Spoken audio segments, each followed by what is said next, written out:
Patience or politics? That's really the choice we have today when we vote on these different drug pricing bills.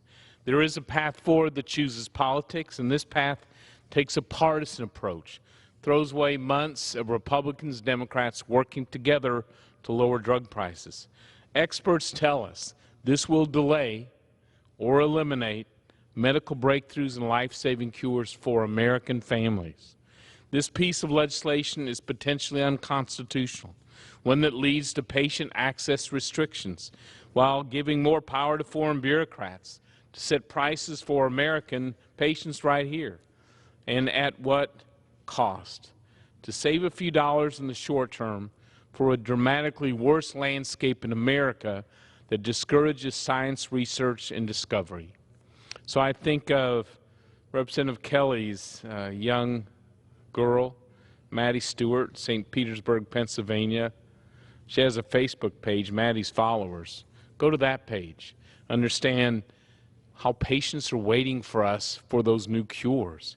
I think of my friends in my neighborhood. We had a neighbor who died from a rare brain cancer. I have another who is fighting a glioblastoma. Another neighbor, very dynamic, a friend who is now struggling with Parkinson's. Two friends who died from ALS. And I can't think of my friends, acquaintances, coworkers who they or their parents struggle with dementia and Alzheimer's.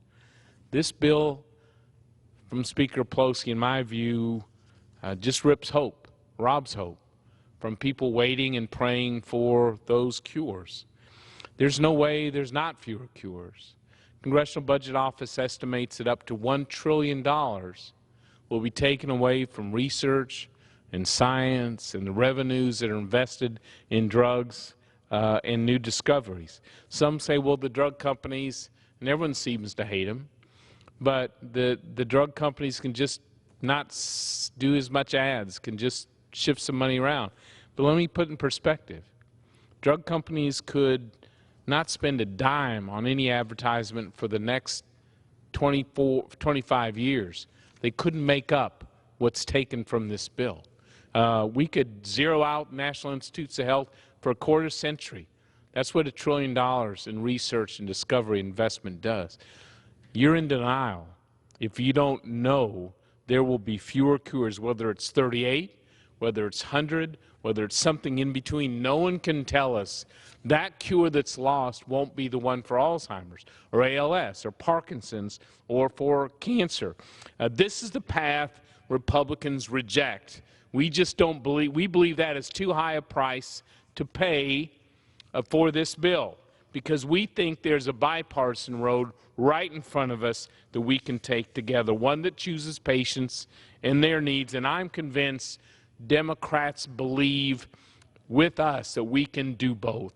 I believe in with goodwill and good ideas we can do this. The Lower Cost, More Cures Act sets out with Chairman Richie Neal and I set to do out in February of this year. We wrote that now's the time to take meaningful action to lower the cost of prescription drugs in the U.S.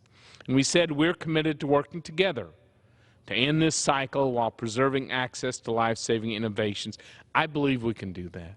I believe the solution isn't in H.R. 3. That is dead as can be.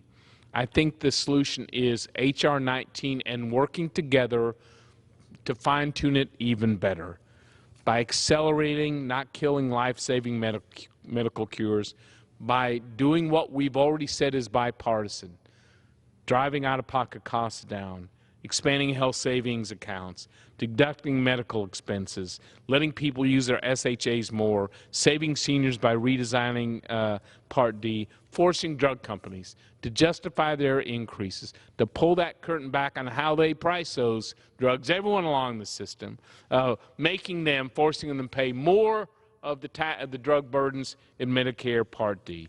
And together, we can tell families suffering from Alzheimer's, ALS, Parkinson's, cancer, so many other rare illnesses, that we are committed together to finding a cure. My vote today will be on behalf of patients.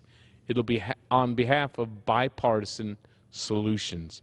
It'll be cast with the hope the future cure for cancer can be discovered and developed right here in America sooner rather than later.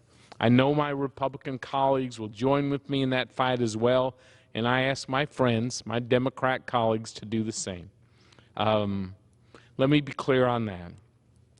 I think there are Democrats who have come here to solve problems, but find themselves boxed out by the Speaker's top-down approach.